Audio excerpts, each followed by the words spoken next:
వందనాలు, దేవునికి స్తోత్రాలు. నా కుడి ఎడమ కూర్చున్న వాళ్ళకు కూడా నా హృదయపూర్వకమైన వందనాలు.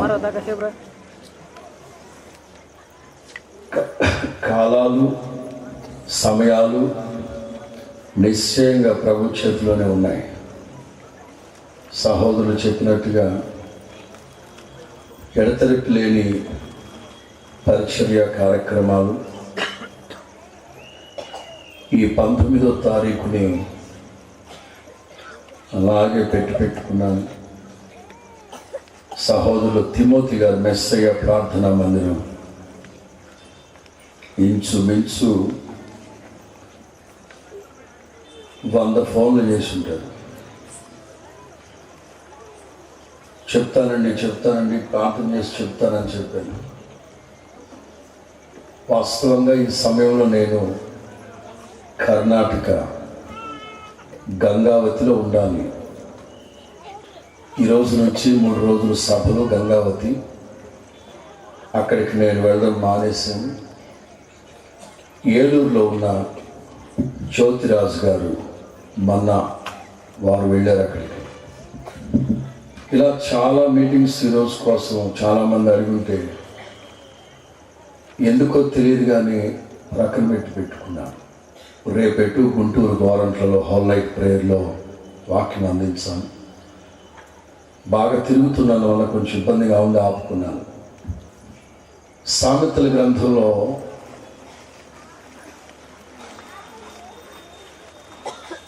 ఎందుకు హడావుడిగా తలదించారు? తొందర ఎక్కువ మీకు. సామెతల గ్రంథంలో మాట ఉంటుంది, దీర్ఘశాంతము చేత న్యాయాధిపతిని ఒప్పించచ్చట. ఓ ప్రక్కన తిమోతి గారు, ఓ ప్రక్కన దైవ సేవకుడు రత్న కుమార్ విసిగిస్తూనే వచ్చారు. తప్పనిసరి పరిస్థితుల్లో, తప్పనిసరి కాదు కానీ ప్రభు యొక్క ప్రణాళిక. ఈ రాత్రి కూడి వచ్చిన మిమ్మల్ని అందరినీ నా ప్రభు ఆశీర్వదించునుగాక. మెండుగా నా ప్రభు ఆశీర్వదించునుగాక. మెండుగా నా ప్రభు ఆశీర్వదించునుగాక. నా వర్తమానాలు మీరు మరలా చూడాలి, వినాలి అనుకుంటే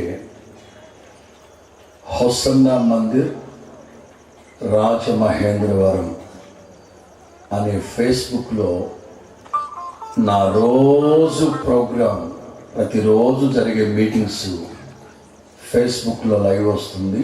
అంతేకాకుండా వెబ్సైట్ ఒకటి ఉంది, hosannalive.com. hosannalive.comలో మెసేజ్లు అన్నీ ఉంటాయి. జాగ్రత్తగా మీరు సమయం దొరికినప్పుడు అవన్నీ చూడండి. ఆధ్యాత్మికంగా వర్తమానాలు విని ప్రభు రాకడికి సిద్ధపడండి. ప్రభు మిమ్మల్ని దీవించునుగాక. యోహాను సువర్తమానం 16వ అధ్యాయం 24వ వాక్యాన్ని నేను చదువుతాను.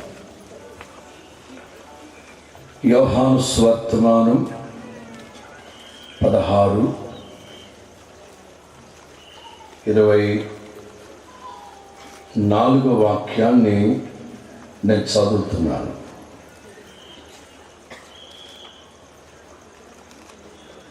ఇదివరకు మీరేమీ నా పేరట అడగలేదు, మీ సంతోషం పరిపూర్ణమగునట్లు అడుగుడి, అది మీకు దొరుకును. మరొకసారి చదువుతున్నాను. యోహాను సువర్తమానం 16వ అధ్యాయం 24వ వాక్యం.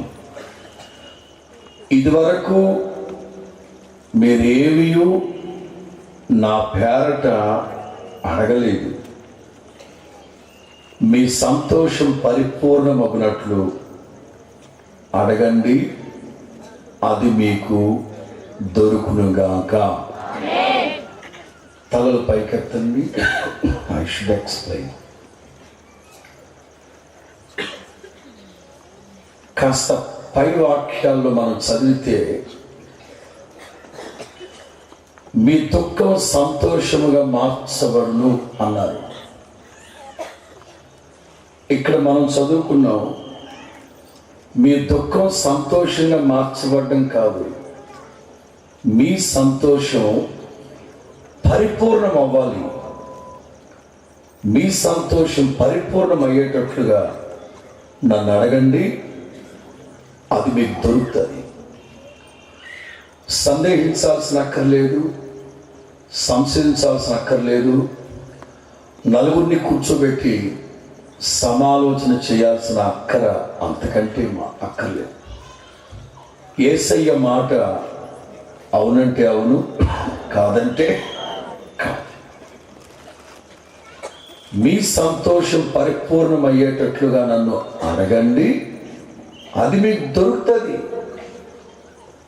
చూద్దాం, చేద్దాం, అవకాశం ఉంటే, నా మనసులో చేయాలని ఉంటే, ఇలాంటి ప్రతికూలమైన మాటలు ఏవి చెప్పలేదు ప్రభు. షూర్, ఇట్స్ డెఫినెట్, అది మీకు దొరుకుతుంది అంతే. ప్రార్థన చేయడం కాదట, ఎలుగెత్తి మొరపెట్టడం కాదట, గొంతు చింపుకొని రోదన ధ్వని చేయడం కాదట. జస్ట్ ఆస్క్, ఈ షాల్ రిసీవ్. మీ సంతోషం పరిపూర్ణమయ్యేటట్లు జస్ట్ ఆస్క్, ఈ షాల్ రిసీవ్. జస్ట్ అడగండి అంతే, అది మీకు దొరుకుతుంది. ప్రియులారా, ఇక్కడ మీరు గమనించాల్సిన కొంచెం లోతైన భావం ఏంటంటే, ప్రస్తుతం మీరు సంతోషంగానే ఉన్నారు. ఇప్పుడు మిమ్మల్ని సంతోషంగా ఉన్న వారందరూ ఒకసారి హల్లెలూయా చెప్పండి గట్టిగా అని అంటే,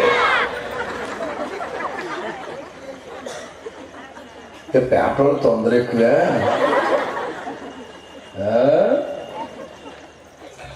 అని అంటే దాని అర్థం ఏంటంటే, మాట నా నోట ముగించక మునిపే పొలమని ఎత్తేసాడు.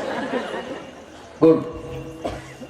ఈ సంతోషం మీ హృదయాల్లో నిరంతరం నిలిచి ఉండును గాక. ప్రియులారా, ఇప్పుడు మీరు అందరూ మాట నా నోట ఆగక మునిపే చెయ్యెత్తారు, మంచిది. కానీ మీరు అనుభవిస్తున్న సంతోషం ఎంత? సంతోషంగా ఉన్నామని చెప్తున్నారు, మీ సంతోషం ఎంత? ఓ పెద్ద కవి రాస్తారు, ప్రస్తుతం మనిషి అనుభవిస్తున్న సంతోషం సముద్రంలో నీటి బొట్టంత మాత్రమేనట. విస్తారమైన సముద్రం ఉంది, ఎంత సంతోషంగా ఉన్నామంటే నీటి బొట్టు మాత్రమే. సంతుష్టి సహితమైన దైవభక్తి చేసేవాళ్ళు ఎప్పుడు సంతోషంగానే ఉంటారు. నా దేవుని ప్రియులారా, ఇది వరకు నా నామం పేరట మీరు ఏమీ అడగలేదు అంటే, ఇప్పుడు మీ దగ్గర ఉన్నవన్నీ ఎవరి పేరట అడిగి కొన్నారు, ఎవరి పేరట ఉన్నాయి, మీకు అర్థమయ్యేటట్లు చెప్తాను. 18 సంవత్సరాలు నేను మా ఇంట్లో ఉన్నాను. 18 సంవత్సరాలు నేను మా ఇంట్లో ఉన్నాను. 26 సంవత్సరాలైంది నా దేవుని ఇంట్లోకి వచ్చి. 26 సంవత్సరాలు. నేను సేవకు వచ్చిన ప్రారంభ దినాల్లో కీబోర్డ్ వాయిస్తూ ఉండేవాడిని. ఇప్పుడు వాయిస్తున్నాను లేండి. మా రంజిత్ ఉన్నారని నేను కీబోర్డ్ పెట్టుకోలేదు. ఈ కీబోర్డ్లో వాయిస్తున్న రోజుల్లో అస్తమాట్లు ఏసని గారి చెల్లి మేరక్ దగ్గరికి వెళ్ళి, అక్క మంచి కీబోర్డ్ వచ్చింది, అది కొనిపెట్టమని చెప్పండి ఏసని గారికి. మంచి కీబోర్డ్ వచ్చింది, ఏసని గారితో చెప్పండి కొనిపెట్టమని. ఇలా ప్రతిసారి కొత్త కీబోర్డ్ ఏదొస్తే ఆవిడ దగ్గరికి వెళ్ళేవాడిని, ఎస్ఎన్ గారితో చెప్పని కొనిపెట్టమని. ఒకసారి ఆవిడ అన్నారు, ఒరే నువ్వు మేరక్క నామంలో అడుగుతావు ఏంట్రా, అడిగేది డైరెక్ట్ ఎస్ఎన్ గారిని అడగరా వెళ్ళి, మేరక్క నామం ద్వారా అడుగుతావు ఏమిట్రా అని నేను అడగను, మీరే చెప్పండి ఆయనకి. యేసయ్య అంటారు, ఇది వరకు మీరు మనస్సు విప్పి నా నామం పేరట ఏమీ అడగరు. క్రీస్తు యేసు యొక్క వాత్సల్యాన్ని బట్టి రాత్రి రూఢిగా నేను మీతో చెప్పగలను, ఈ రాత్రి మనస్సు విప్పి మీరు ఏదైతే నా ప్రభువుని అడుగుతున్నారో యేసు నామములో అది మీరు పొందుదురుగాక, యేసు నామములో అది మీకు దొరుకునుగాక, యేసు నామములో అది మీరు పొందుకొందురుగాక.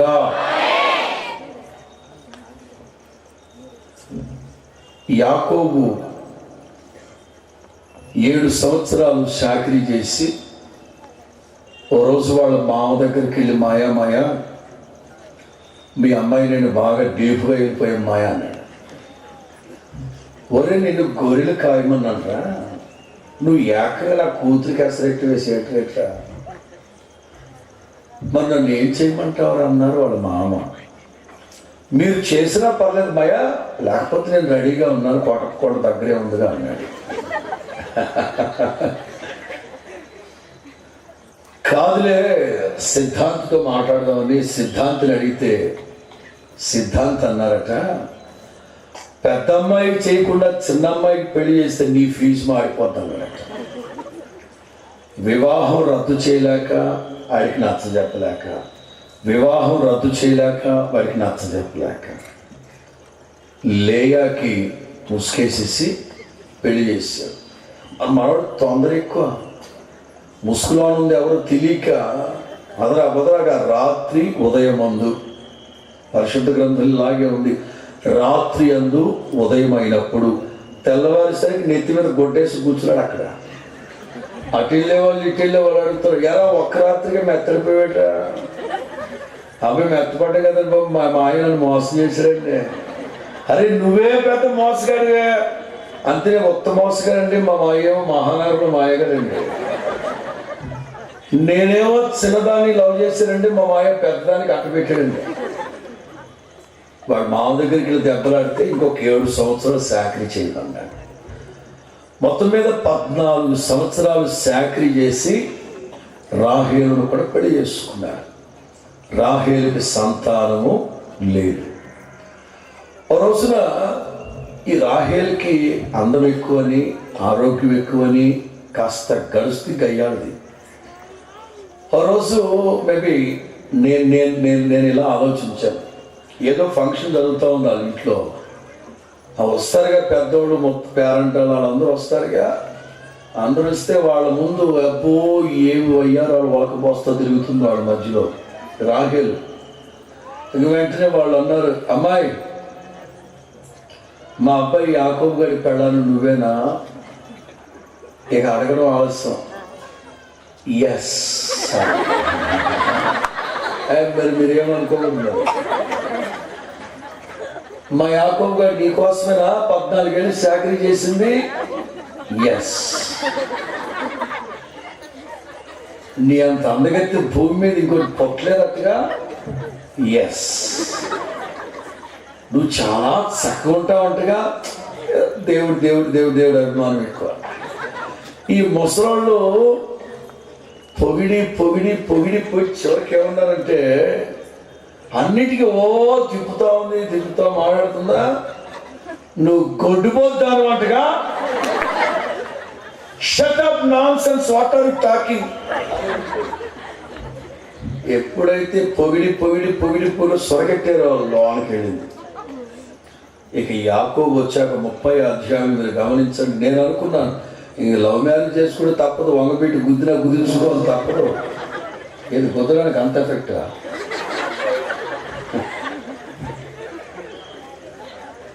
30వ అధ్యాయం 2వ వాక్యంలో యాకోబు దగ్గరికి వెళ్ళి నీవు నాకు సంతానాన్ని ఇస్తావా ఇవ్వవా?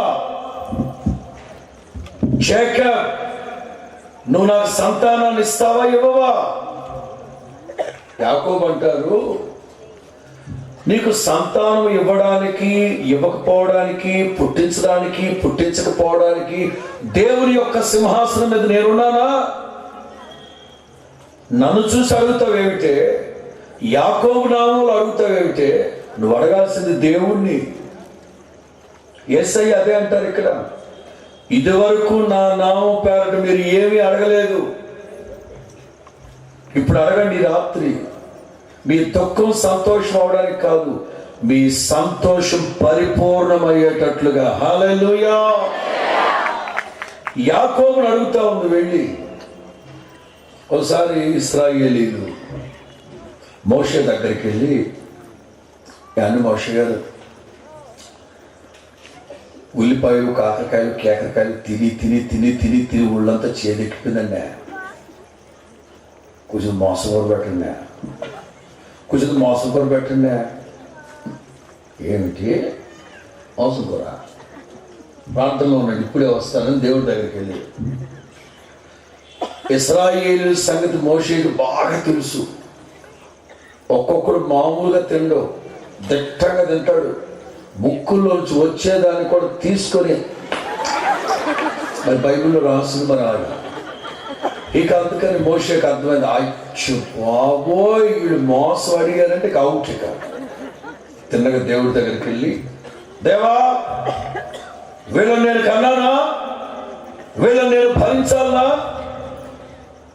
నా ముఖాన్ని చూసి అడుగుతున్నారు ఏంటయ్యా వీళ్ళు మాంసం కావాలని? అడగాల్సింది ఎవరిని? రాహేలు. ఎవరిని అడగాల్సింది? ఇశ్రాయేలీయులు ఎవరిని అడగాలి? వాళ్ళందరూ కలిసి మీటింగ్ పెట్టుకుని దేవుణ్ణి అడగాలి. మోషేకి ఎందుకు కోపం వచ్చినట్టు చెప్తా. ఈ మధ్య ఒకసారి నేను రాజమండ్రి దగ్గర కోరుకొండ అనే చోట ఒక పెళ్లి చేయడానికి వెళుతున్నా. పెళ్లి చేయడానికి ఫ్రంట్ సీట్లో నేను కూర్చున్నాను, నా వెనక సీట్లో ఒక ముగ్గురు పాస్టర్లు కూర్చున్నారు. వెళ్తా ఉన్నాం, వేరే పాస్టర్లు ఎవరో డేట్ల కోసం వస్తే కూర్చొని మాట్లాడే టైం లేక కారు ఎక్కడ బ్రదర్, కారులో వెళ్ళేటప్పుడు మాట్లాడుకుందామని వెళ్తున్నారు. ఈలోగా అక్కడ ఒక చోట వనభోజనాలు జరుగుతున్నాయి. వనభోజనాలు నేను అన్నాను, వాళ్ళు చూడండి ఎలా తింటున్నారు, వాళ్ళు చూడండి ఎలా తింటున్నారు అన్నాను. వెనక ఆయన అన్నాడు, పందులు తింటున్నారు పాస్టర్ గారు అన్నాడు. ఈ ప్రక్కన ఆయన అంటాడు ఏయ్ పందులతో పోలిస్తే నేను ఒప్పుకోను అన్నాడు. మధ్యలో ఆయన అంటాడు, నీకన్నా పందుల వ్యాపారం ఉందా అన్నాడు. ఆ ముగ్గురు. నేనేమో వాళ్ళు చూడండి ఎలా తింటున్నారో అన్నా. నా వెనక ఆయనేమో అవును భాష గారు పందులు తిన్నట్టు తింటున్నారు. ఆయన అంటాడు పందులతో పోల్చుతాను, పందులతో పోలిస్తే నేను ఊరుకోనన్నాడు. ఏ కోణంలో అన్నాడా అని నేను ఆలోచిస్తుంటే అతను అంటాడు, పందులే నయం, తిన్న కాడికి తిని బుద్ధులుసుకుని వెళ్ళిపోతాయి. వాళ్ళు ఆ టైపు కాదు, తిన్న కాడికి తిని మళ్ళీ మోట్లు కట్టుకెళ్తున్నారు వాళ్ళు. ఈ ఇశ్రాయేలీయులు అంతకంటే ఎక్కువ ముక్కుల్లో నుంచి వచ్చేది ఎవడన్నా లాక్కుని మళ్ళీ తింటాడండి. అందుకే మోషే అంటారు, వీళ్ళు నన్ను అడుగుతున్నారు, నా నామం పేరట అడుగుతున్నారు, నా ముఖాన్ని చూసి అడుగుతున్నారు, వీళ్ళు మాంసం కావాలని. 3 భర్త అప్పులు చేసి చేసి చేసి చేసి సచ్చాడు. భార్య 2 పిల్లలు. అప్పిచ్చిన వాళ్ళు వచ్చి వాళ్ళిద్దరిని కమతానికి తీసుకెళ్తానంటున్నారు. ఇల్లాలు కాళ్ళ వేళ్ళ పడితే వాడు ఊరుకోవట్లేదు. పిల్లలిద్దరిని కమతానికి తీసుకెళ్తానన్నారు. ఆవిడ తిన్నగా ఎలీషా దగ్గరికి వెళ్ళి ఎలీషా ముఖాన్ని చూసి మొరపెట్టెను అంది. ఎలీషా పాస్టర్ గారు ఏమైనా అప్పులు ఇస్తున్నాడా? హిమ్ మినిస్టర్ ఏమైనా పెట్టాడా? నెలకి 1000 రూపాయలు కట్టండి, నెలకు 10,000 మేము ఇస్తామనే టైపా? ఏ టైప్ అయినా ఆ సహోదరి అప్పుల బాధలో ఉన్నప్పుడు వెళ్ళాల్సింది ఎక్కడికి? మంచిదే, దైవ సేవకుల దగ్గరికి వెళ్ళి ప్రార్థన చేయించుకోవడం మంచిదే. కానీ అక్కడ స్పష్టంగా రాసింది ఎలీషా ముఖాన్ని చూసి మొరపెట్టిందట. ఈ రోజున ఆత్మీయులుగా మనం మొట్టమొదటి దేవుని సన్నిధిలో మొరపెట్టాలి. మన యేసయ్య ఎవరు? ప్రార్థన ఆలకించువాడు. సహోదరులకి దేవుడు చక్కని ప్రేరేపణ కలుగు చేశారు ఆ ప్రార్థన మీద. ఈ రోజున సర్వ శరీరులు యేసయ్య దగ్గరకు వస్తున్నారంటే కారణం ఆయన ప్రార్థన ఆలకించువాడు. కీర్తనాకారుడు అంటారు, ప్రార్థన ఆలకించువాడా సర్వ శరీరులు నీ యొద్దకి. ఆ వాక్యాన్ని తిప్పండి. సర్వ శరీరులు యేసయ్య దగ్గరికి ఎందుకు వస్తున్నారు? ఆయన ప్రార్థన ఆలకించేవాడు కనుక. కానీ యేసయ్య ఇక్కడ ప్రార్థన చేయమని చెప్పలేదు. మీ సంతోషము పరిపూర్ణమగునట్లు జస్ట్ నన్ను అడగండి, అది మీకు దొరుకునుగాక. దేవునికి మహిమ కలుగునుగాక. ఈ రాత్రి మీరు ఏం అడుగుతారో, ఏం అడిగి ప్రభు దగ్గర పొందుకుంటారో యేసు నామములో పొందుకోండి. దేవునికి మహిమ కలుగునుగాక. కొన్ని విషయాలు నేను మీకు చెప్తాను. ఎవరు తలదించకండి, నా మాటలు గమనించండి. యోహాను పత్రిక రాసి ఈ పత్రిక సంఘానికి పంపించేమంటారు తెలుసా? నేను ఈ పత్రిక ఎందుకు రాశాను తెలుసా? మీ సంతోషము పరిపూర్ణం అవడానికి. యేసయ్య చరిత్ర మనం కొంచెం చదువుకుంటూ వెళితే, అది చదవండి. అదే యోహాను సువార్త 15:11. యోహాను సువార్త 15:11. మీ యందు నా సంతోషం ఉండాలని, మీ సంతోషం పరిపూర్ణము కావాలని ఈ సంగతులు నేను చెప్తున్నాను. యేసు ప్రభు సంగతులు చెప్పిన, యోహాను పత్రిక రాసిన, పేతురు పత్రిక రాసిన, intention of servants of God, ambition of Christ is this. వాళ్ళ ఉద్దేశం, వాళ్ళ అభిలాష ఏమిటంటే ప్రజల యొక్క సంతోషం పరిపూర్ణమవ్వాలి. దేవునికి మహిమ కలుగునుగాక. పిల్లల మీ దుఃఖం సంతోషంగా మార్చబడ్డం కాదట. మీ సంతోషం పరిపూర్ణమవ్వాలి. దేవుడు మనకు అందించే సంతోషం ఎలా ఉంటుంది? యెషయా గ్రంథం 9వ అధ్యాయం 3వ వాక్యం.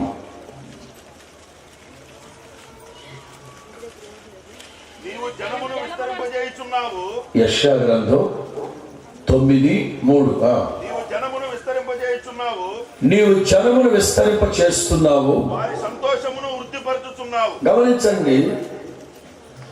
జనులు విస్తరించినప్పుడు ఆ సంతోషం వేరే విధంగా ఉంటుందట. ఒక సేవకుడు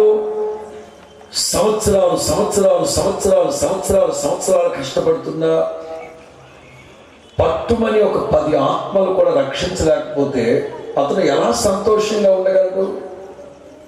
అదే నెలకి 10 మంది, నెలకు 10 మంది, సంవత్సరానికి ఒక 100 మంది సంఘంలో జతపరచబడుతున్నారు, ఐక్యపరచబడుతున్నారు అనుకోండి. ఆ సేవకుడు ఎంత సంతోషంగా పరిచయం చేస్తారు. జనులు విస్తరించేటప్పుడు కలిగే సంతోషం 2.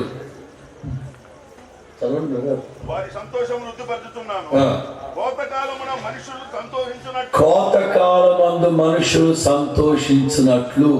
చాలు, ఆగండి. 2వ మాట, కోతకాలమందు మనుషులు సంతోషించినట్లు. తలపైకెత్తండి. కోతకాలమందు మనుషులు ఎలా సంతోషిస్తారు? ఆ మధ్య గండిగుంట రాజుబాబు గారు ప్రభునందు నిద్రించారు. ఆయన ఒక పాట రాసుకొని యేసన్న గారి దగ్గరకు వచ్చారు. యేసన్న గారి దగ్గరకు వచ్చి, యేసన్న ఒక పాట రాశారు, వింటావా? పాడన్నా. పాడి పంటలనిచ్చు పాలించు దేవుడని, కూడు గుడ్డనిచ్చు.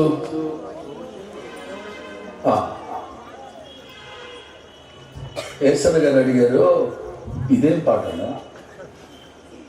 ఆయన అంటారు, సరదాగా రాశా, కోతలు కోసేటప్పుడు మా ప్రాంతాల్లో పాడుకుంటారులే, కోతలు కోసేటప్పుడు మా ప్రాంతాల్లో పాడుకుంటారులే. మీ సంతోషం పరిపూర్ణమైతే ఎట్లుంటో తెలుసా? కోతకాలమందు మనుషులు సంతోషించినట్లు.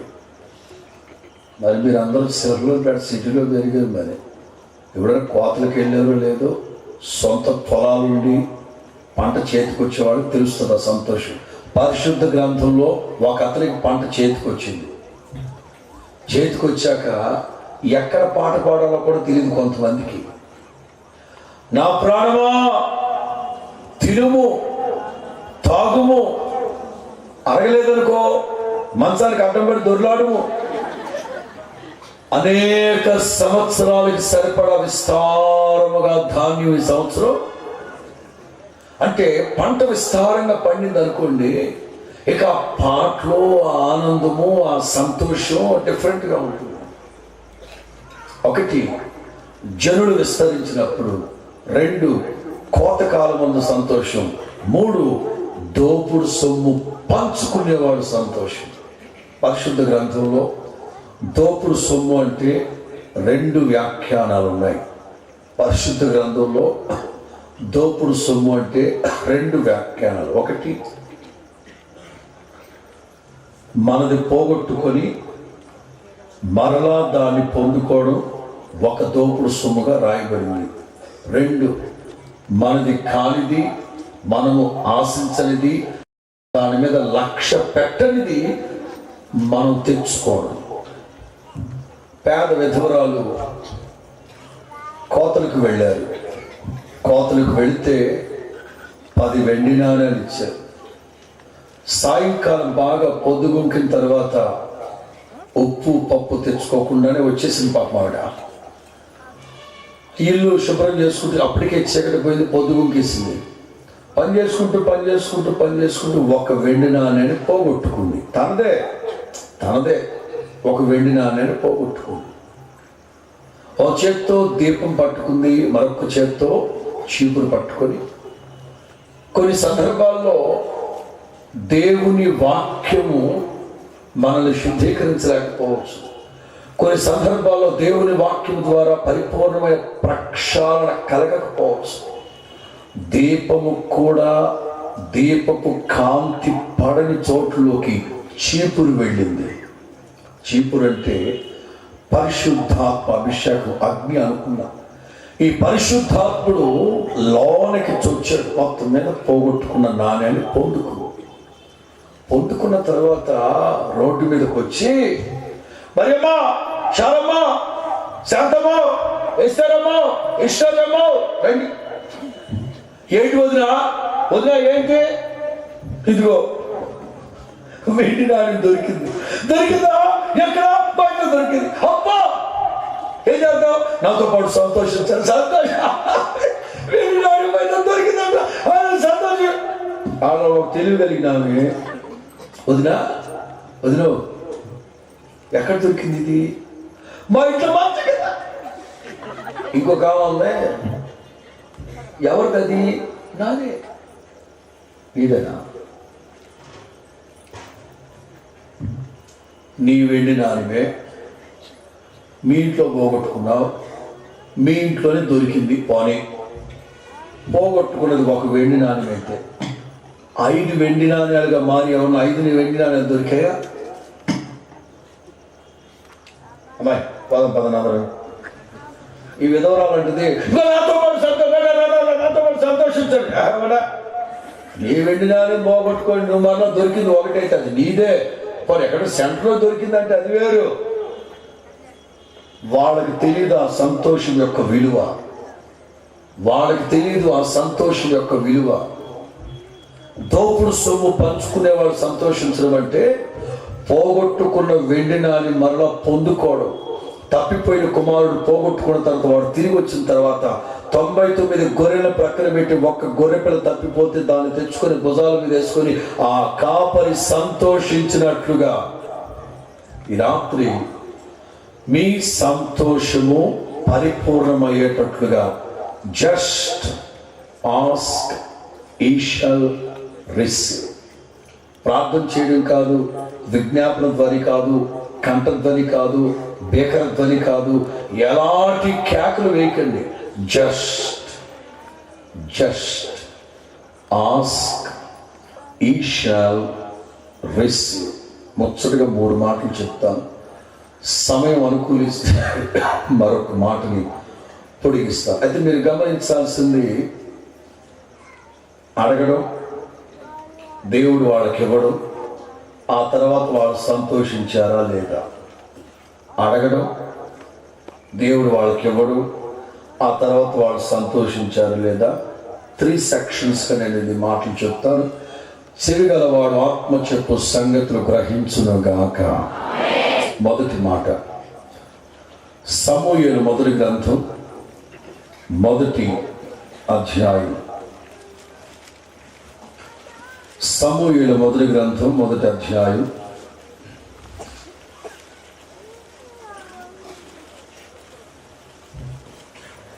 20వ వాక్యం. కనుక హన్నా గర్భము ధరించిన దినములు నిండినప్పుడు ఒక కుమారుని కని, నిండినప్పుడు ఒక కుమారుని కని నేను యెహోవాకు మొక్కుకొని వీనిని అడిగితిని అనుకొని. ఏం చేసిందట? ఏం చేసిందని అడుగుతున్నాను. యెహోవాను అడిగింది. యేసు ప్రభు అదే అంటారు, మీ సంతోషము పరిపూర్ణమగునట్లు అడగండి, అది మీకు, చెప్పండి గట్టిగాను, మీ సంతోషం పరిపూర్ణమగునట్లు అడగండి, అది మీకు దొరుకుతుంది.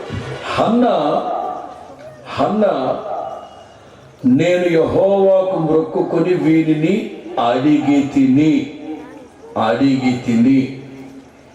ఎప్పుడు అడిగింది?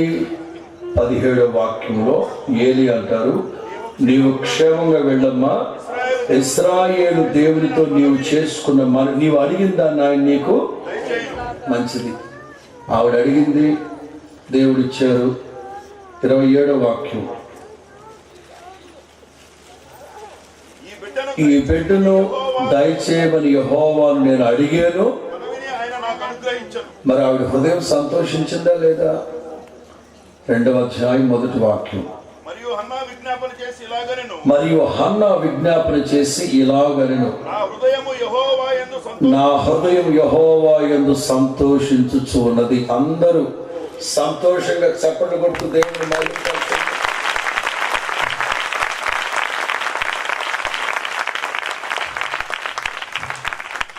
హన్నా దేవునిని అడగడం, నేను అడిగాను కనుక దేవుడు ఇచ్చాడు అని చెప్పడం, ఇచ్చిన తర్వాత ఆవిడ హృదయం సంతోషంతో, సంపూర్ణమైన సంతోషంతో నింపబడింది. నా దేవుని ప్రియులారా, గర్భఫలము యెహోవా అనుగ్రహించు స్వాస్థ్యం అంటే సంతానం కోసం చెప్తున్నానని మీరు అనుకోకండి. ఇంత ఈ గొప్ప సమూహంలో మహా అంటే ఒక 3-4 సంతానం లేని వాళ్ళు ఉండొచ్చు. వాళ్ళ 3 కోసం 4 కోసం ఈ పాయింట్ అని కాదు. గర్భఫలము యెహోవా అనుగ్రహించు స్వాస్థ్యం అంటే అది కొడుకే కావచ్చు, కూతురే కావచ్చు. భార్యకి భర్త స్వాస్థ్యం, భర్తకి భార్య స్వాస్థ్యం. గృహము, విత్తము, పితరులు అనుగ్రహించు స్వాస్థ్యం. మీకున్న ఆస్తి, మీకున్న సొమ్ము, మీకున్న పొలము, మీకున్న స్థలము, మీకున్న భార్య, మీకున్న కొడుకు, మీకున్న కూతురు, ఇవన్నీ బైబిల్లో మీరు కొంచెం లోతుగా గమనిస్తే ఇంచుమించు 12 అనుభవాల్ని స్వాస్థ్యము అని పోల్చబడింది. నేను మీకు చెప్పొచ్చేది, అది మీ స్వాస్థ్యం, అది మీ సొమ్ము, అది మీ పొలము, అది మీ వస్తువు, అది నీ ఉద్యోగం, అది నీ చేతి పని, అది నీ వాహనం, what ever it may be, అది నీది నీది నీది. అది మీ దగ్గర లేకుండా మరొక్కరి స్వాస్థ్యంలో ఉందేమో, మరొక్కరి వాడుకలో ఉందేమో. ఈ రాత్రి మీ సంతోషం పరిపూర్ణమయ్యేటట్లు జస్ట్ అడగండి, దాన్ని దేవుడు తీసుకొచ్చి మీకు అనుగ్రహించును గాక. మీ సంతోషం పరిపూర్ణమయ్యేటట్లు అడగండి, అది మీకు దొరుకును. ఉదాహరణ, భార్య భర్తకి, భర్త భార్యకి స్వాస్థ్యం. బైబిల్లో మీరు గమనిస్తే అబీమెలెకు అనే ఒక రాజు శారమని తీసుకెళ్ళిపోయాడు. మనుషుని పంపించి శారమని తీసుకెళ్ళిపోయాడు. అబ్రహాం రాత్రంతా చెట్టు కింద కూర్చొని దేవుణ్ణి అడుగుతా ఉన్నారు, ఏమిటయ్యా ఈ పరిస్థితి?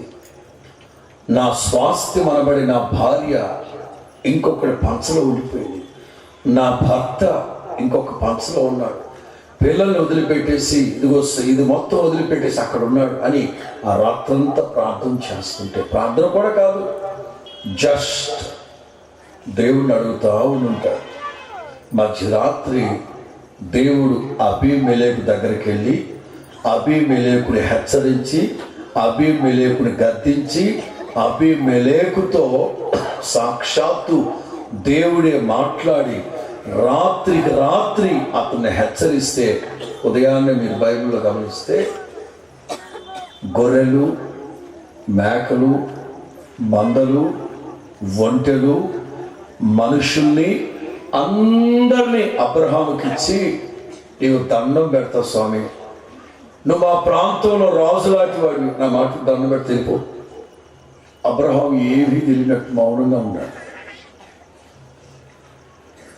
అబీమెలెకు ఒక 1000 రూపాయలు తీసి, 1000 రూపాయలు ఇదిగో లెక్క సరిపోయిందా, నీకు నాకు న్యాయం తీరిపోయింది, దయచేసి వెళ్ళు.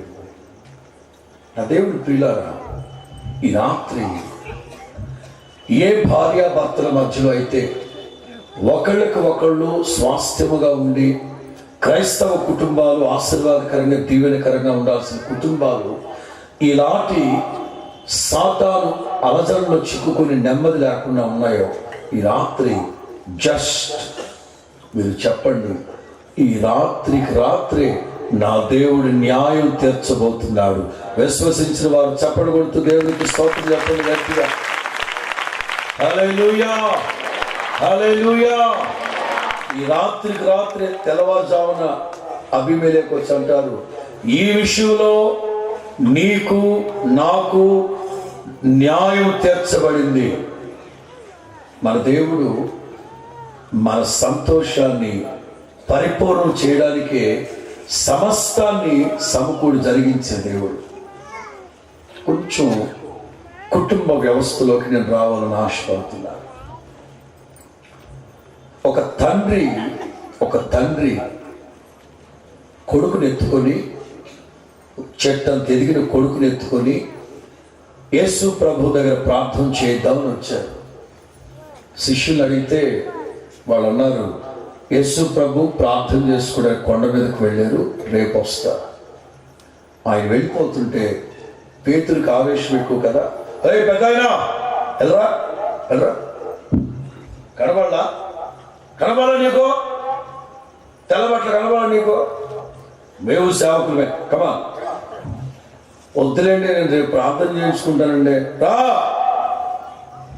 అని ఆ కుర్రోడు మీద చేయి పెట్టాడు.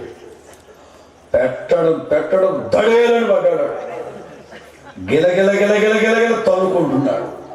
తండ్రి అంటాడు, ఏమండి ఏడాదికి ఒకసారి భయంకరమైన నిప్పులు చూస్తే వచ్చింది దానికి అమోర్స్లో.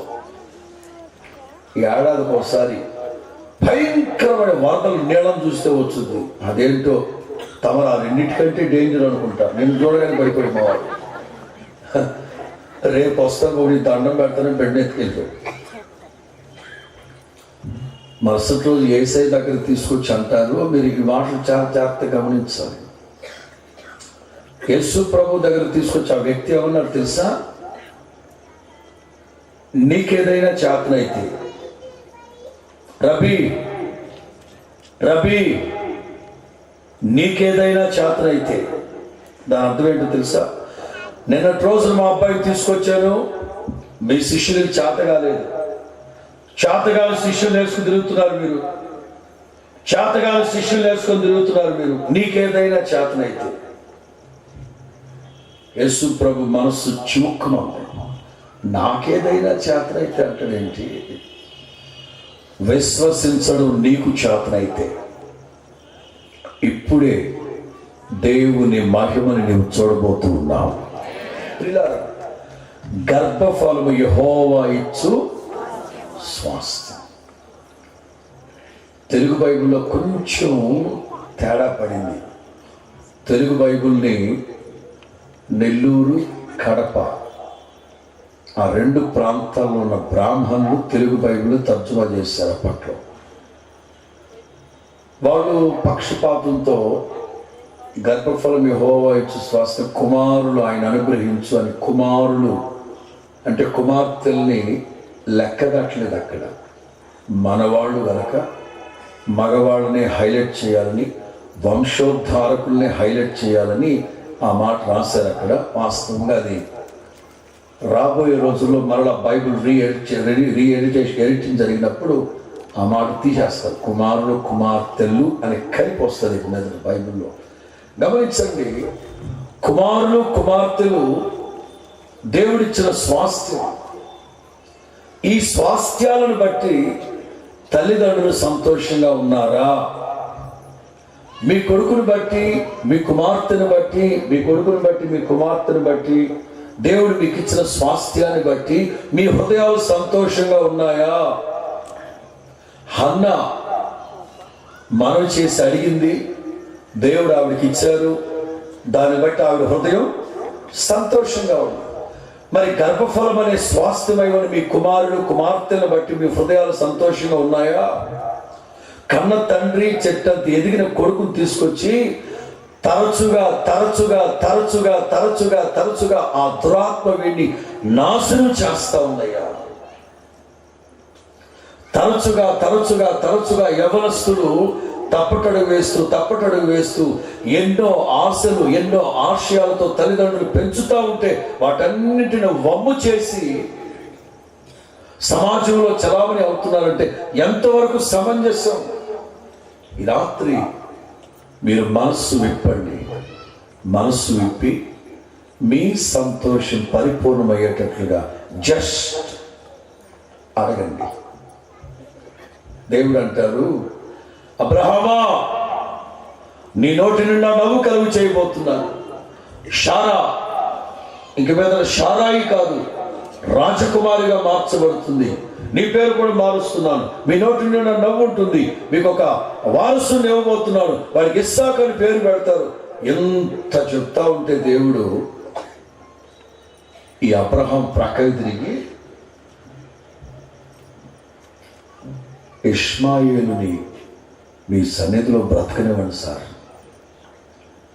ఇష్మాయేలుని మీ సన్నిధిలో బ్రతకనివ్వండి సార్. అబ్రహామా ఇస్సాకుని ఇవ్వబోతున్నాను, గొప్ప సంతానం, రాజులు పుడతారు. ఇష్మాయేలుని మీ సన్నిధిలో బ్రతకనివ్వండి, ఉండనివ్వండి సార్ అంటే దాని అర్థం ఏంటి? దాని అర్థం ఏంటి? కుమారులను బట్టి తల్లిదండ్రులు సంతోషంగా ఉండాలి. ఈ రోజున యవ్వనస్తుల యొక్క పోకడ, నడక, పద్ధతులు, వైఖరి ఇవన్నీ గమనిస్తూ ఉంటే ఎటు వెళుతుందో ఈ పరిస్థితులు ఏమీ అర్థమై సావట్లేదు. ఆ కన్న తండ్రి కొడుకుని తీసుకొచ్చి తరచుగా తరచుగా తరచుగా తరచుగా వీళ్ళు నీళ్లలో నిప్పుల్లో పడిపోతున్నారు. దయచేసి నా కొడుకుని కనికరించు, నాకు సహాయం చేయండి. ఈ రాత్రి మీరు మనస్సు విప్పండి. యవనస్తులు కూడా జాగ్రత్త. తల్లిదండ్రులు ఎన్నో ఆశలతో, ఎన్నో ఆశయాలతో మిమ్మల్ని పెంచుతున్నారు. వాటన్నిటినీ మీరు పెడచెవిని పెట్టి మీ సంతోషం కొరకు, మీ ఆనందం కొరకు ఎంతమంది దుఃఖపడ్డా బాధపడ్డా ఇబ్బంది లేదు అన్నట్లు ప్రవర్తిస్తే అది ఎంతవరకు సమంజసం? కొడుకులు సగం ప్రక్కన పెట్టండి. ఈ ఆడపిల్లలు తక్కువ తిన్నారా? ఈ ఆడపిల్లలు ఇంకో 6 ఆవులు ఎక్కువే చదివి ఉన్నారు ఒక్కొక్కరు. కనాను స్త్రీకి ఒక్కతే కూతురు. ఏ దయ్యం పట్టిందో తెలియదు. రోజు రోజుకి చిక్కిపోతుంది. తల్లిదండ్రులకు నేను చెప్పే మాట ఏంటంటే, తల్లిదండ్రులు చెప్పేసట్టుగా వయసుకి ఎదిగిన ఆడపిల్ల సరిగ్గా అన్నం తినకుండా చిక్కిపోతూ ఉంటే వెంటనే గుర్తుపట్టండి, దాని దయ్యం పట్టింది. ఏ సమస్య దయ్యం పట్టింది, అది పెద్దదే పట్టింది. వయసుకి ఎదిగిన కుర్రోళ్ళు క్రాప్ చేసుకోకుండా కాళిదాసు గడ్డాలు పెంచుకొని పిచ్చి వేషాలు వెంటనే గుర్తుపట్టి వీడికి ఏదో పట్టింది, పెద్దది పట్టింది. ఏ సమస్య లేదో, సెకండ్ ఆప్షనే లేదు, దయ్యం పట్టింది దాని దయ్యం పెట్టింది. తల్లి ఎన్ని హాస్పిటల్కి తిప్పినా ఏమైంది ఏమి తెలియట్లేదు, మొత్తమే దయ్యం పట్టింది. పాప ఆవిడేమో కనాను స్త్రీ. ఎదరింట్లో మరియమ్మ లేదు, ఎర్ర మరియమ్మ. ఓ రోజు పాప అడిగింది, ఏమంటే కనాను స్త్రీ గారు ఏదో మీరు ఏదో బాధపడుతున్నట్టున్నారు ఏంటంటే? అబ్బాయి ఏమా ఇక చెప్పుకుంటే తీరుతున్న మాట ఏంటో చెప్పాలి. పాప ఆవిడ చెప్పింది, ఒక్కగానొక్క కూతురు సంపాదించిన దానికి తగలబెడుతున్నారు, ఏమైందో తెలియదు, ఏ దయ్యం పట్టిందో తెలియదు, రోజు చిక్కిపోతున్నారు. ఇక ఆ మాత్రం ఇస్తే చాలదు, మన మరియమ్మకి అనుకోబోదు. ఏ మరియమ్మ అందే, ఇగో ఈ రాత్రి ఈ పేటకి మా యేసయ్య వస్తున్నాడు, నా మాటకి మా యేసయ్య దగ్గరకు వచ్చి నీ సమస్య ఎంత చెప్పు, అడుగు, మా యేసయ్య ఇస్తాడు. అంటే మేమేమో కణాలు, మా కులం వేరు, మా మతం వేరు, మా కులగజ్జ మనిషికి గజ్జి పట్టినోడికి సిగ్గూడదు అంటారు. చర్చిలో అయినా గోగుతారు, బస్ స్టాండ్లో అయినా గోగుతారు, వాళ్ళు ఎక్కడైనా గోగుతారు. ఆ గజ్జోడికి సిగ్గూడదు. అరే 10 మంది చూస్తున్నారు, మనం ఎక్కడ పడితే అక్కడ చేయబెట్టి గోగితే బాగుండదని అర్థం ఉంటుంది వాళ్ళకి. పైగా మన మీద ఏటో ఎక్కడ పడితే అక్కడ గోగుతున్నాడు, సిగ్గు లేదంటే పాస్టర్ గారు ఆ గోకుల్లో ఉన్న మజా మీకేం చేస్తుంది, సమ్ముగా ఉంటుంది సార్ అంటారు. కొంతమంది కులగజ్జి యేసయ్యలోకి వచ్చిన తర్వాత కూడా, యేసు రక్తం చేత కరగబడిన తర్వాత కూడా ఆ చివరిలో ఆ తోక ఉండాలా. ఏ తోక? మటన్ కొట్టు మస్తాన్ లేడు, అడ్రస్ అడుగుతారు. మటన్ కొట్టు మస్తాన్ ఉన్నాడే, అన్నిటికీ తోలు వస్తాడు, తోక దగ్గర అంత పెట్టి పెడతాడు. అది మేక, పొట్టేల, గొర్రె పొట్టేల, దున్నపోత, ఆవ, బర్రె, పందె తెలియటది. మనోళ్ళు చాలా మంది ఉన్నారు. ప్రభువులోకి వచ్చిన తర్వాత కూడా, యేసు రక్తం చేత కడగబడ్డ తర్వాత కూడా నేను ఫలానా అని తెలియటం కొరకు చివరిలో అది పెట్టుకో ఉంటాడు. మటన్ కొట్టు మస్తాన్ అయిపోయింది. ఇదిగో కనాను స్త్రీ, నీ కులము, నీ మతము నీ కూతురు బాగు చేసిందా? కులకట్లు తెంచు, మతముట్లు తెంచు. సర్వలోకానికి చక్రవర్తి నా ప్రభు వస్తే నీ కూతురు బాగుపడుతుంది. అంటే మీ యేసయ్య దగ్గరికి వస్తే మీ యేసయ్య పలకరిస్తారా? మా యేసయ్య పలకరిస్తారా?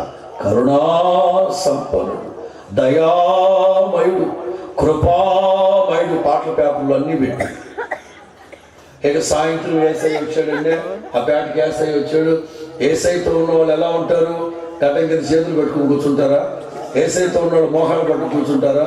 యేసయ్యతో ఉన్న వాళ్ళు పేకల వరకు, కుతికల వరకు కట్టేస్తారు గట్టిగా. ఏమో వీళ్ళకే పెద్ద సలి అన్నట్టు తలకు కట్టింది మొత్తం. మీ మనుషులు కదా, మా బడట్లే మనసు. యేసయ్యతో ఉన్న వాళ్ళందరూ సర్వయుగములలో సజీవుడవు, సరిపోల్చగలనా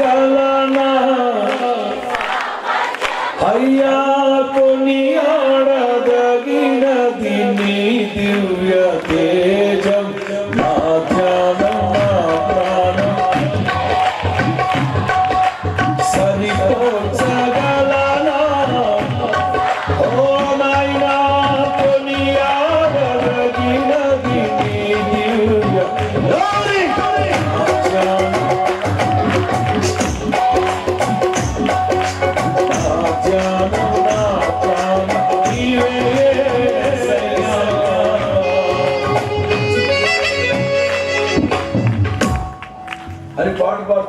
కనాన్ స్త్రీ వచ్చింది. అంతా కొత్తగా ఉంది, గొర్రె కొత్త గొర్రె అది. మొదట మరియమ్మని ఎతికింది, ఎర్ర మరియమ్మ లేదు, ఎర్ర మరియమ్మ కనబడాల.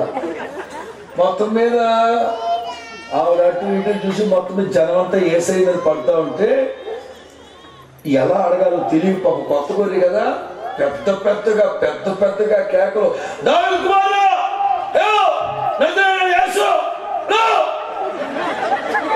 పెద్ద కేకలు వేసింది. ఏసై కూడా స్టన్ అయిపోయి ఎవరైంది. అందరూ అవాక్ అయిపోయి చూసరికి మా అమ్మాయిని కట్టించలా. ఏసయ్య ఏమి పట్టించుకోవడం మరలా అందరూ ప్రార్థన చేస్తాం. మరలా రెండోసారి డ్రైవర్ పట్టించుకోలేదు. మరియం మేము దయామయుడు, కరుణా సంపన్నుడు ఇలా మనం పట్టించుకోవట్లేదు అసలు. మరలా కేకేసింది, హలో దావీదు కుమారుడా, నజరేయుడైన యేసు. మరలా అందరూ అవాక్కై వస్తున్నారు. మా అమ్మాయిని గమనించవా? ఏసయ్య ఏవి పట్టించుకోవట్లేదు. ఈవికేమో కోపం వస్తుంది, ఏదా మరియం ఏది ఎటుపోయింది, అసలు మా కులం ఏంటి, మా మతం ఏంటి, నేను గుట్టుకు ఇంట్లో ఉన్నదాన్ని సమాజంలో రప్పించడం చూస్తుంది. మొత్తం మీద ఈ పేతుని ఇదంతా చూస్తున్నాడు. పాప ఆయన జాలి ఎక్కువ ఆయనకి. తిన్న ఏసయ్య దగ్గరికి, బోధకుడా ఏంటి పేతురు? అదే బోధకుడా, ఏది చుండ, తల్ల చుండ కాదు బోధకుడా అంటే. సిస్టర్ గారు చాలా సేపటి నుంచి అడుగుతూ, సిస్టర్ గారు కదా చెప్పకపోయారా? అబ్బో ఏసైకి ఏదో ప్రేమ లేనట్టు మీగారికి అంత కాలిపోతున్నట్టు. ఏసై అన్నారు, ఇశ్రాయేలులో నశించిపోతున్న గొర్రె పిల్లల దగ్గరికి వెళ్ళి పంపించబడ్డాను. సరే బాగుంటాడు. ఈ హడావుడికి లేదు. అన్నా ఏసై ఏమన్నాడు? గొర్రె పిల్లలు ఉంటామ్మా. ఏసై ఏమన్నాడు? గొర్రె పిల్లలు ఉంటా అంటే ఏంటన్నా. తర్వాత ఈవిడ కొంచెం ఆలోచించింది, ఎందుకు ఏసై రెస్పాండ్ కావట్లేదు నా మాటలకి. ఈ రోజున కొంతమంది ప్రార్థన అంటే కేకలు, స్తుతారాధనలో కేకలు వేయడం వేరు. చిన్న ప్రార్థన చేయడానికి చెప్తే కేకలు, దీన్ని కొట్టి, ఇది కొట్టి, ఇక్కడ కొట్టి, అక్కడ కొట్టి, ఇక్కడ రావాలి. ఒకసారి ఉదాహరణ చెప్తారు వినండి. ఒకసారి ఒక ఆయన ప్రారంభ ప్రార్థన చేయమన్నారు. ప్రారంభ ప్రార్థన రావడం రావాలి,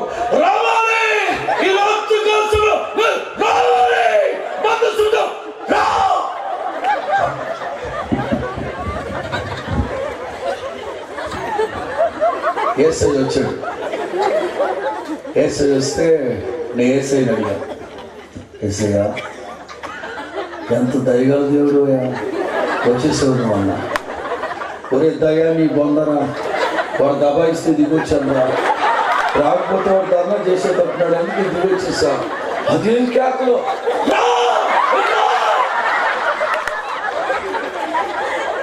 ఏసై ప్రేమతో దిగిరాలా, వాడు దబాయిస్తే దిగొచ్చాడంట.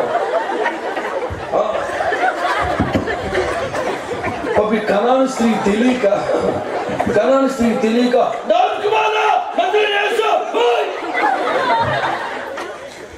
ఆ తర్వాత ప్రజలందరూ గమనించింది. మీరు అట్లాగే చూడండి, కేకలు వేసింది అట్లా.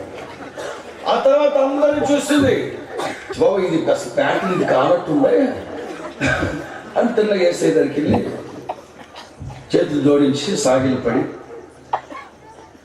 ప్రభువా మా అమ్మాయిని కరుణించయ్యా. అప్పుడు వేసే రెస్పాండ్ అయ్యాడు, అమ్మా చిన్నపిల్లల రొట్టె తీసుకొచ్చాను నేను, కుక్క పిల్లలకు వేయడం భావ్యమా? ఈవిడ అనుకుంటున్నాయి. ఎందాకనే పేతురు ఇల్లు అడిగినప్పుడు గొర్రె పిల్లలు అన్నాడు. ఇప్పుడు ఏట బాబు ఎవరితో పోస్తున్నాడు ఇలా అంటే పెద్ద అన్సేషన్. ఆ కుక్కని మా అమ్మాయి ఏమో పోచుకోక నేను పిల్లలు రొట్టె తెచ్చాడు, ఈ రొట్టె కుక్క పిల్లలకు వేయడం కేవలం ఒకటే మాట, కుమారులు కుమార్తెలు యెహోవా అనుగ్రహించు స్వాస్థ్యం. ఆ యవనస్తులు బట్టి తల్లిదండ్రులు సంతోషంగా ఉన్నారా? మీ సంతోషం పరిపూర్ణమయ్యేటట్లు ఈ రాత్రి జస్ట్ మనస్సు అడగండి, అది మీకు దొరుకునుగాక. యేసయ్య ఒకటే మాట అన్నారు, ఇప్పుడు నీవు ఏదైతే కోరుకున్నావో అది నీ కూతురు కలుగునుగాక. పిల్లరా చదవండి, ఒక్క మాట చదువు. దినవృత్తాంతాల 2వ గ్రంథం 20:11. 2 Chronicles chapter 20 verse 11. యెహోషాపాతు ఎంత చక్కగా ప్రార్థన చేస్తారు. మేము స్వతంత్రించుకోవాలని నీవు మాకిచ్చిన స్వాస్థ్యములో నుంచి మేము స్వతంత్రించుకోవాలని నీవు మాకిచ్చిన స్వాస్థ్యములో నుంచి. హన్నా విషయం నేను మచ్చుకు ఒక మాట చెప్పానంతే. ఆవిడ అడిగింది, దేవుడు ఇచ్చారు, ఆవిడ హృదయం సంతోషించింది. యెహోషాపాతు ప్రార్థన చేస్తారు, నీవు మా పితరులకు ఇచ్చిన స్వాస్థ్యములో నుంచి మమ్మల్ని తోలివేయాలని వాళ్ళు మాకు ఎలాంటి ప్రత్యుపకారం చేస్తా ఉన్నారు చూడు. చదవండి బ్రదర్. మా దేవా, నీవు వాళ్ళకి తీర్పు తీర్చవా? మా మీదికి వచ్చి ఈ గొప్ప సైన్యంతో యుద్ధం చేయటకు మాకు శక్తి చాలదు. ఏం చేయాలో మాకు తెలియట్లేదు. ఆమేన్. ప్రియులారా, ఉద్యోగమే కానీ, ప్రమోషనే కానీ, వ్యాపారమే కానీ, జీవనోపాధే కానీ, స్థలమే కానీ, పొలమే కానీ, ఇల్లే కానీ, వాకిలే కానీ, అది మన స్వాస్థ్యం. అది నీ స్వాస్థ్యం, అది నీ స్వాస్థ్యం, అది నీ స్వాస్థ్యం. ఇవి నేను మీకు చెప్పొచ్చేది ఏమిటంటే, అది మీ వాడుకలో లేదు. ఇప్పుడు ఎవరో స్వాధీనపరుచుకొని ఉన్నారు, ఎవరో అనుభవిస్తూ ఉన్నారు. ఈ రాత్రి జస్ట్ మీరు అడగండి, దేవుడు మీకు అనుగ్రహిస్తారు. ఆ తర్వాత మీరు మీ హృదయాలు సంతోషిస్తాయి. యెహోషాపాతు ప్రార్థన చేశారు, ఆ రాత్రి దేవుడు మాట్లాడారు. కార్యాలు జరిగిన తర్వాత నాలుగో రోజున అదిగో పాటలు వినిపిస్తున్నాయి. అక్కడి నుంచి పాటలు వినిపిస్తున్నాయి. ఏం పాట? స్తుతిగానమే పాడనా,